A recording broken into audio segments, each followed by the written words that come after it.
오늘 우리에게 주시는 말씀 이사야서 47장 전체 우리가 함께 읽도록 하겠습니다. 이사야서 47장 1절부터 15절까지 제가 먼저 읽고 함께 교독하도록 하겠습니다. 처녀딸 바벨론이여 내려와서 티끌에 앉으라. 딸 갈대하여 보좌가 없어졌으니 땅에 앉으라. 내가 다시는 곱고 아리따다 일컬음을 받지 못할 것임이라. 내 뜰을 가지고 바다를 갈고 너울을 벗으며 시너를 걷어 바위를 빗어내고 강을 건너라. 내 속살이 드러나고 내 부끄러운 것이 보일 것이라. 내가 보복하되 사람을 아끼지 아니하리라. 우리의 구원자는 그의 이름이 만군의 여호와 이스라엘의 거룩한 이시니라. 딸 갈대하여 잠잠히 앉으라. 흑암으로 들어가라. 내가 다시는 여러 왕국의 여주인이라 일컬음을 받지 못하리라. 전에 내가 내 백성에게 노하여 내게 올리고 떼게 하여 그들을 내 손에 넘겨 주었거늘 네가 그들을 긍휼히 여기지 아니하고 그들에게 내 목에 열심히 걷게 하였으며 말하기를 내가 영영이 여주인이 되리라 하고 이 일을 내 마음에 두지도 아니하며 그들의 종말도 생각하지 아니하였도다. 그러므로 사바처럼 평안히 지내며 마음의 일을 나쁘리라 나의 다리가 없도다. 나는 마음으로 지내지 아니하며 자녀를 잃어버린 일도 모르리라 하는 자여 너는 이제 들을지어다. 한날에 갑자기 자녀를 잃으며 과부가 되는 이 두 가지 일이 내게 임할 것이라. 내가 무수한 주술과 많은 주문을 빌릴지라도 이 일이 온전히 내게 임하리라. 내가 내 악을 의지하고 스스로 이르기를 나를 보는 자가 없다 하노니 내 지혜와 내 지식이 너를 유혹하였습니다. 내 마음에 이르기를 나쁘냐 나의 다른 이가 없다 하였으므로 재앙이 내게 임하리라. 그러나 내가 그 근원을 알지 못할 것이며 손해가 내게 이르리라. 그러나 이를 물리칠 능력이 없을 것이며 파멸이 호련히 내게 임하리라. 그러나 내가 알지 못할 것이니라.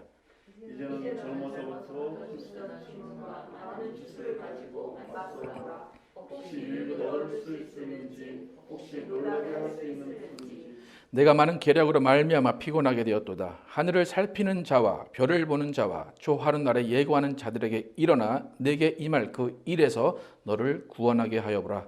보라 그들은 소리 같아서 오래 타니 그 불꽃의 새벽에서 스스로를 구원하지 못할 것이다.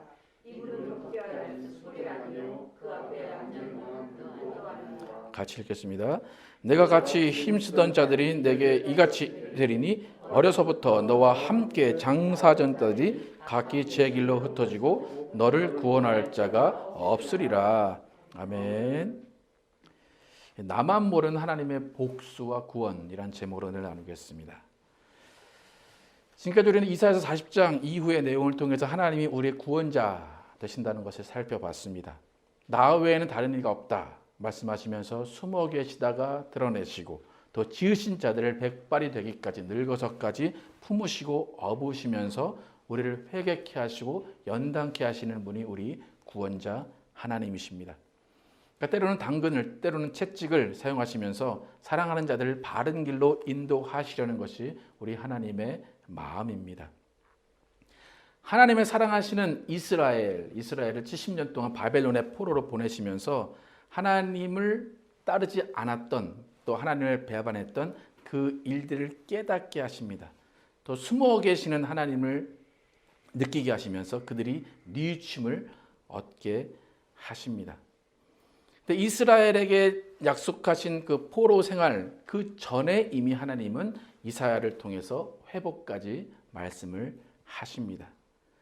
그러니까 이스라엘은 자신이 어떻게 될지에 대해서 앞길을 몰랐습니다. 모르는 상황 가운데 포로가 되었고 또 모르는 상황 가운데 회복이 되어서 귀환을 하게 됩니다. 그러니까 하나님의 계획 가운데 모든 것들이 이루어졌다는 것입니다. 하나님이 스스로 계획을 세우시고 스스로 이루시고 모든 것을 주관하셨습니다. 오늘 본문은 바벨론과 갈대아의 이야기입니다. 이 세상의 모든 권력은 하나님이 세우십니다. 그래서 모든 나라의 대통령, 모든 나라의 지도자들은 하나님이 세우십니다. 이방의 왕도 또 하나님을 잘 섬기는 나라의 왕도 하나님이 다 세우십니다. 그렇기 때문에 모든 역사의 모든 패권은 하나님이 정하신 대로 흘러가도록 되어 있습니다.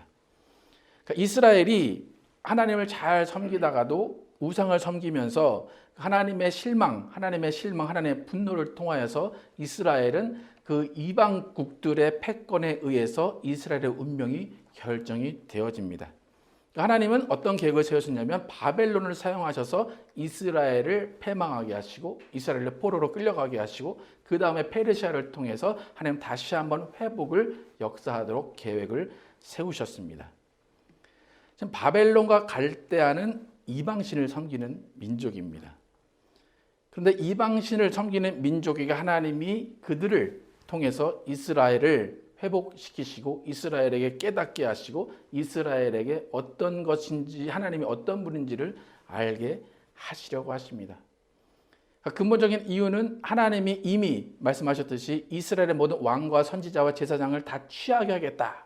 그래서 그들이 다 취해 있기 때문에 이스라엘과 관련된 일을 할 사람이 아무도 없었습니다. 그래서 하나님은 어쩔 수 없이 이방 민족인 갈대아와 바벨론을 사용하셔서 이스라엘을 포로로 끌려가게 하시고 그 순간에 하나님의 진노와 하나님의 분노를 알게 하셨습니다. 그러니까 바벨론과 갈대아를 보면 하나님은 하나님을 섬기지 않는 사람들일지라도 하나님이 사용하시고자 하면 사용하시고 하나님이 축복하시고자 하면 축복하신다는 것을 알 수가 있습니다. 이 시대에는 하나님이 바벨론을 사용하시고 바벨론에게 패권을 주셔서 바벨론이 자기 스스로 나는 여주인이다 라고 말할 정도로 강력한 힘을 가지고 있었습니다. 그러다 보니까 이 바벨론, 갈대아는 자신들이 힘이 있어서 자신들의 능력이 있어서 자신들이 뛰어나서 이런 힘을 갖게 됐다고 생각할 수밖에 없습니다. 하지만 이것의 진실을 들여다보면 하나님이 70년 동안 바벨론 포로로 보내게 하시려고 했기 때문에 바벨론이 강대해질 수밖에 없었던 것입니다. 그러니까 짧다면 짧고 길다면 긴 기간인데 바벨론은 그 70년 기간 동안 자신들이 이룬 것에 취해 있었습니다. 교만했습니다. 나 외에 다른 이는 없다라고 하나님을 섬기지 않은 민족이지만 그들의 교만함을 하나님은 못마땅하게 여기셨습니다. 그러니까 바벨론은 영원한 제국이 될 줄 알았을 거예요. 나 외에 다른 이는 없다. 하지만 모든 왕과 모든 지도자를 세우시고 모든 패권을 주관하시는 하나님의 생각과 계획은 달랐습니다. 하나님이 갈대아와 바벨론에 대해서 어떻게 생각하셨는지를 오늘 1절부터 5절까지 다시 한번 읽으면서 살펴보겠습니다. 1절부터 5절까지 함께 읽겠습니다. 시작. 처녀 딸 바벨론이여 내려와서 티끌에 앉으라. 딸 갈대하여 보좌가 없어졌으니 땅에 앉으라. 내가 다시는 곱고 아리따다 일컬음을 받지 못할 것임이라. 맷돌을 가지고 가루를 갈고 너울을 벗으며 치마를 벗어 다리를 드러내고 강을 건너라. 내 속살이 드러나고 내 부끄러운 것이 보일 것이라. 내가 보복하되 사람을 아끼지 아니하리라. 우리의 구원자는 그의 이름이 만군의 여호와 이스라엘의 거룩한 이신이라. 딸 갈대하여 잠잠히 앉으라. 흑암으로 들어가라. 내가 다시는 여러 왕국의 여주인이라 일컬음을 받지 못하리라. 나는 영원히 승자일 거야. 나는 영원히 이 제국을 이끌어갈 거야 라고 갈대아와 바벨론이 생각했을지는 모르지만 하나님은 절대 그렇지 않으셨습니다. 세상 물질과 명예는 순간입니다. 영원한 승자도 없고 영원한 패자도 없습니다. 하나님이 거두어 가시면 그만입니다. 지금 바벨론이 패권을 차지한 이유는 정말로 하나님이 이스라엘을 경고하시기 위했기 때문에 바벨론의 패권을 차지한 것입니다. 무작정 바벨론을 사랑하셔서 바벨론을 잘 되게 하신 것이 아니라는 것입니다. 그런데 그 잠깐 동안의 영화, 그것에 정말로 취해 있어서 아나 무인이 되어 있는 바벨론과 갈대아입니다. 하나님이 이런 갈대아와 바벨론의 모습을 보시고 뭐 하신다고 말씀하십니까? 보복하겠다 말씀하십니다. 그 보복은 바벨론으로부터 모든 권력을 빼앗으시고 더 이상 아름답다라는 칭송을 못 받게 하시고 여주인 노릇을 못하게 하시겠다는 것이 하나님의 복수입니다. 근데 하나님이 보시기에 왜 바벨론이 교만했고 왜 이들이 아나무인이다라고 생각을 하셨을까? 왜 하나님은 복수를 해야겠다라고 생각을 하셨을까? 그 근본적인 이유가 뭘까? 6절부터 8절까지 함께 읽어보도록 하겠습니다. 시작. 전에 내가 내 백성에게 노하여 내 기업을 욕되게 하여 그들을 내 손에 넘겨주었거늘 내가 그들을 긍휼히 여기지 아니하고 늙은이에게 내 멍에를 심히 무겁게 메우며 말하기를 내가 영영이 여주인이 되리라 하고 이 일을 내 마음에 두지도 아니하며 그들의 종말도 생각하지 아니하였도다. 그러므로 사치하고 평안히 지내며 마음에 이르기를 나뿐이라 나 외에 다른 이가 없도다. 나는 과부로 지내지도 아니하며 자녀를 잃어버리는 일도 모르리라 하는 자여 너는 이제 들을지어다. 하나님이 바벨론에게 복수하겠다, 보복하겠다 그러셨어요. 그런데 바벨론에게 복수하신 이유가 크게 두 가지로 나타납니다. 첫 번째는 이스라엘을 긍휼히 여기지 않았다는 것입니다. 연로한 사람들을 돌보지 않았다는 것입니다. 두 번째는 나 외에 다른 이가 없다라고 말하면서 아나무인, 교만한 모습을 보였기 때문입니다. 그러니까 결국 두 가지를 합해보면 교만했고 긍휼이 없었다는 겁니다. 바벨론과 갈대아는 하나님을 섬기는 민족이 아닙니다. 그들이 어떻게 뭘 해도 하나님은 그냥 바라보시고 이스라엘을 그냥 심판하시고 이스라엘의 징계를 주시는 것으로 끝날 수 있습니다. 그러나 하나님은 그들에게 패권을 주시고 권력과 물질을 다 주셨는데 그 가운데 보시는 것이 있어요. 교만한가? 긍휼을 베푸는가?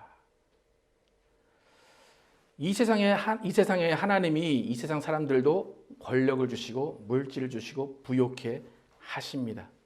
그런데 그것을 주실 때 기독교인뿐만 아니라 이 세상 사람들에게도 하나님은 긍휼이 있는가를 보십니다. 그들이 교만한가를 보신다는 겁니다. 그러니까 아무리 예수를 안 믿는 사람, 하나님을 섬기지 않는 사람일지라도 긍휼함이 있고 겸손한 자들에게는 하나님이 물질을 계속해서 부어주시고 그들에게 축복을 해주십니다. 그 반대로 예수를 아무리 잘 믿어도 덕을 베풀지 않고 교만하고 긍휼이 없다면 넘치는 부를 절대로 계속 이어가게 하지 않으십니다.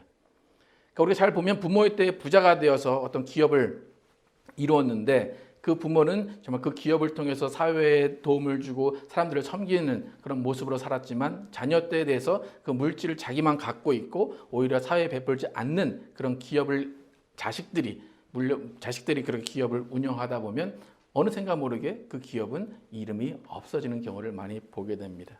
그러니까 하나님이 우리를 보시고 세상을 보실 때 동일한 기준, 긍휼함이 있는가, 겸손한가입니다. 마태복음 9장 13절 함께 읽어보도록 하겠습니다. 시작. 너희는 가서 내가 긍휼을 원하고 제사를 원하지 아니하노라 하신 뜻이 무엇인지 배우라. 나는 의인을 부르러 온 것이 아니요 죄인을 부르러 왔노라 하시니라. 하나님의 성전을 짓는 일 너무나 소중합니다.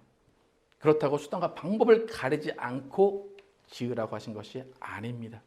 만약 성전을 지으면서 그 안에서 몸이 어렵고 마음이 어려운 사람이 있다면 오히려 그들을 돌보는 긍휼이 필요하다는 것이 예수님의 말씀이고 하나님의 마음입니다.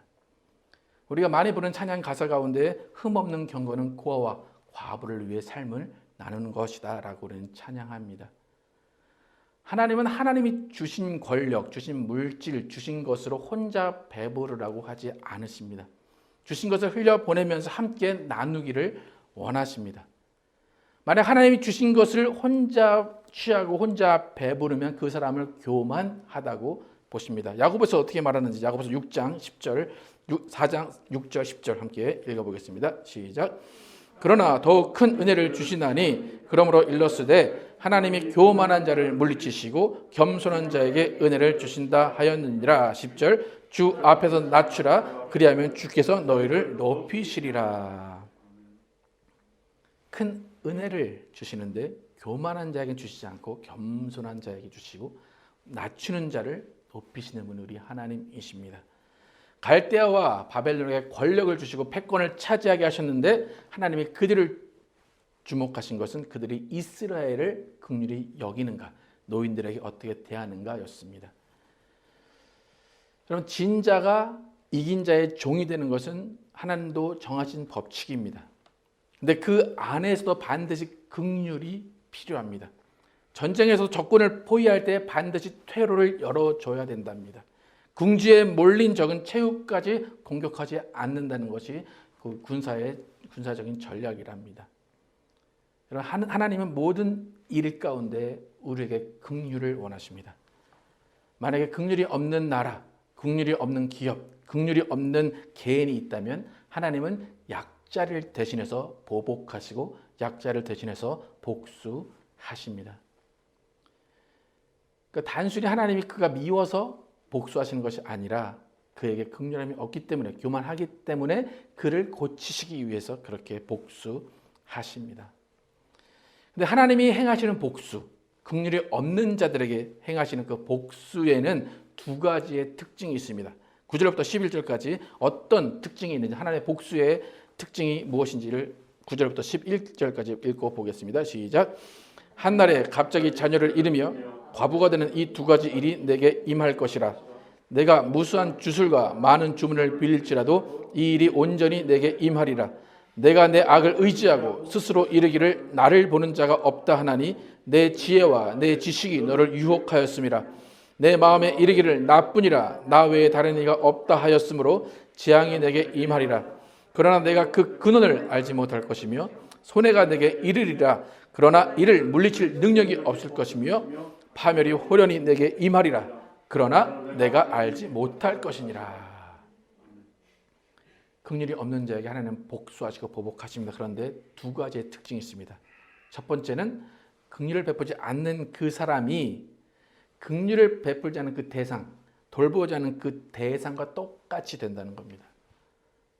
고아와 과부를 돌보라, 이것이 경건이다 했는데 그것을 하지 않은 사람에게는 똑같은 그 자리에 앉게 하십니다. 그래서 너도 그 사람의 심정을 알아봐라 라고 그 자리로 가게 하십니다. 그러니까 역지사지가 무엇인지를 알게 하십니다. 또 두 번째 중요한 하나님의 복수의 특징은 뭐냐면 이 복수가 언제 어떻게 이루어진지를 모르게 하신다는 겁니다. 나도 모르는 사이에 복수가 시작됐고 복수가 완료된다는 것입니다. 그러니까 어떤 복수가 온다라고 하면 알게 되면 그것을 대처할 수 있습니다. 그런데 하나님의 복수는 알지 못하는 가운데 진행되고 알지 못하는 가운데 완료가 된다는 겁니다. 그렇게 되면 대처가 불가능한 복수입니다. 그러니까 일을 하다 보면 왜 일이 안 풀리지? 왜 돈이 점점 새 나가지? 왜 사람들이 나를 떠나가지? 라는 것을 느끼면서 자신이 점점 몰락해감을 알게 됩니다. 그러니까 이유도 모르고 언제 시작됐는지 언제 끝날지도 모르는 상황 가운데 하나님의 복수는 완료가 됩니다. 그러니까 내가 알지 못할 것이니라, 이것이 하나님이 모르게 진행하신다라는 의미도 있지만 제가 해석하기엔 더 좋은 해석은 뭐냐면 남들은 뻔히 아는데 너만 모른다라는 겁니다. 아마 바벨론과 갈대아 안에서도 바벨론과 갈대아가 멸망하고 쇠락할 거라는 것을 안 사람들이 있을 겁니다. 그래서 어떤 사람들은 유대인에게 긍휼을 베풀어야 됩니다 라고 말을 했을 겁니다. 또 어떤 사람들은 그 옆에 메데 페르시아가 강력해지고 있으니까 대비해야 됩니다 라고 말했을 겁니다. 또 고레스를 잘 살펴야 됩니다 말했을 겁니다. 그런데 이 바벨론과 갈대아의 지도자들은 그것을 무시했습니다. 걱정하지 마.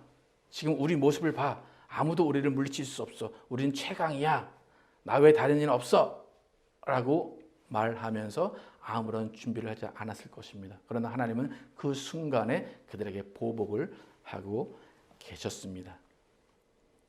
하나님은 분명히 돌이킬 기회를 주셨을 겁니다.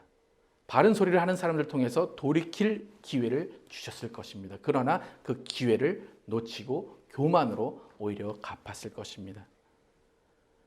그러니까 하나님이 복수하시는 가운데 그 복수의 의미를 깨닫지 못하고 자신이 교만한 것과 자신이 긍휼을 베풀지 않는 그 모습을 깨닫지 못하면 손해와 파멸의 복수가 이루어진다는 것입니다.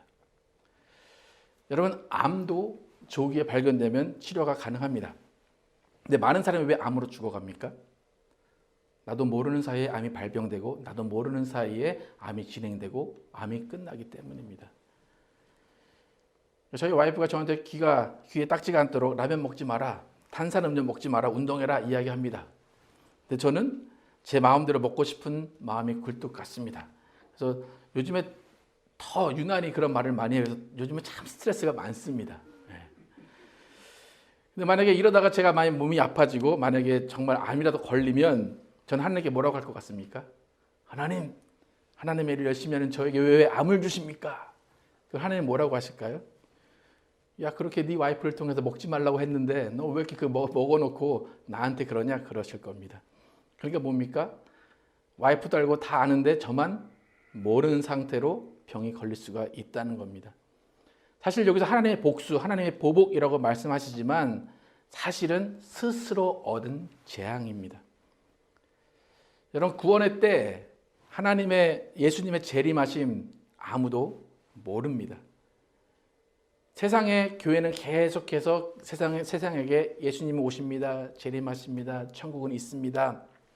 하나님의 심판의 때가 있습니다. 계속해서 끊임없이 이야기합니다. 하지만 세상은 그 이야기를 소음으로 듣습니다. 우리도 그때는 모르지만 하지만 언젠가 오실 것은 압니다. 교회는 알고 있는데 세상만 모르는 상태에서 있으면 세상에 있는 사람들은 그 구원의 때가 심판의 때요, 보복의 때일 수밖에 없습니다. 만약 우리가 하나님을 섬기는데 하나님을 더욱더 힘써 섬기는 것이 아니라 내 재산과 창고를 더 크게 짓자, 더 먹고 더 놀자 한다면 육체는 그 순간에 즐거워할지 모릅니다. 하지만 내가 모르는 사이에 우리의 영은 피폐해집니다. 내가 모르는 사이에 하나님의 징계와 하나님의 손해가 우리 가운데 임할 수가 있습니다. 그러니까 우리 가운데 하나님의 손해와 파멸이 이르는 것, 내가 받으면 괜찮습니다. 나만 받으면 괜찮습니다. 그런데 하나님의 경고를 무시하고 하나님이 그렇게 하지 마라 한 것을 오히려 한 상태에서 하나님의 손해와 파멸을 받는 것이 나만 받으면 괜찮은데 지도자 한 사람이 그것을 무시하면 나라 전체가 망하게 됩니다. 하나님의 경고를 무시하는 한 사장 때문에 모든 직원들이 생업을 잃을 수가 있습니다. 하나님의 경고를 무시하는 목사 때문에 교회가 무너질 수가 있습니다. 하나님의 경고를 무시하는 부모 때문에 가정들과 자녀가 어려워질 수 있습니다. 여러분, 우리가 항상 주의해야 될 것은 뭐냐면 나의 무지함 때문에 친구들이나 가족들이나 자녀들이 잘못될 수 있다는 것을 가장 조심해야 됩니다. 한국에서 한때 많이 좀 문제가 됐던 가습기 첨가제 문제가 있습니다. 부모는 아이들을 위해서 건조하지 않게 가습기를 틀고 또 그 깨끗하게 해서 첨가제를 부어놓고 열심히 틀어줬습니다. 근데 그 부모들이 모른 채 틀어준 가습기는 그 아이를 죽이는 가루가 되어서 그 아이들을 죽음에 이르게 했습니다. 우리가 영적으로 깨어있지 않고 남들은 다 아는데 나만 모르는 것이 있다면 그것으로 인해서 많은 사람들, 특히 가정의 자녀들이 어려움에 처할 수 있다는 겁니다. 우리가 항상 경계해야 되는 것은 나만 모르는 사이에 하나님의 복수와 징계와 손해는 우리에게 임하고 있다는 겁니다. 하나님은 구원자이십니다. 그렇다면 우리는 하나님을 구원자로 만나야 됩니다. 우리는 절대로 하나님을 복수하시는 분, 보복하시는 분으로 만나서는 안 됩니다. 그러기 위해서 우리는 하나님의 말씀에 평소에 귀를 기울여야 됩니다. 평소에 말씀이 그러한가 하여 말씀을 상고해야 됩니다. 여러분의 말씀을 읽지 않고 있는 사이에 여러분도 모르는 순간 귀신이 여러분에게 해를 끼칠 수가 있는 것입니다. 여러분이 정말로 깨어서 기도하지 않으면 나도 모르는 사이에 하나님의 재앙이 임할 수도 있고 마귀의 어떤 괴계가 우리를 덮칠 수도 있습니다. 하나님을 구원자로 만나려면 정말 조그만 사소한 경고에도 정말 민감하게 반응을 해야 됩니다. 주변에 벌어지는 일을 통해서 이 일이 이루어졌으면 하나님이 나에게 무엇을 깨닫게 하시는 걸까? 하나님이 나에게 돌이키라고 하시는 걸까? 그것을 항상 생각을 해야 됩니다. 잘못된 길로 가고 있다면 빨리 캐치를 해야 된다는 것입니다. 하나님은 복수보다 용서를 원하시는 분입니다. 계속 용서를 하시기 위해서 계속해서 이건 안 돼, 이건 안 돼, 이건 안 돼, 이건 먹지 마, 이건 하지 마 하시는데 듣지 않으면 결국에 하나님도 바꿀 수 없는 고집과 아집의 사람은 결국에 하나님의 복수를 맞닥뜨릴 수밖에 없습니다. 예수님이 아까 말씀하셨죠. 제사보다 긍휼을 원한다. 순종이 제사보다 낫다. 잘 나갈 때 남들을 돌봐야 됩니다. 돈 많을 때 겸손히 다른 사람을 섬겨줘야 됩니다. 호의를 베풀어야 됩니다. 오히려 내가 잘 나갈 때 아나 무인이 되면 하나님은 그 사람을 통해서 복수를 하십니다. 여러분 가지신 것이 많다 생각하시면 그 가지신 것으로 많이 베풀어 주시기 바랍니다. 만약에 하나님이 나에게 주신 것이 없어 라고 한다면 그 없는 것 가운데서라도 호의를 베푸시고 긍휼을 베풀어 주시기 바랍니다. 야고보서 2장 13절 함께 읽어보겠습니다. 시작. 긍휼을 행하지 아니하는 자에게는 긍휼 없는 심판이 있으리라. 긍휼은 심판을 이기고 자랑하느니라. 여러분의 긍휼이 있다면 하나님께 할 말이 있다는 겁니다. 하나님 고아와 과부를 돌보시는 게 경건이라고 했잖아요.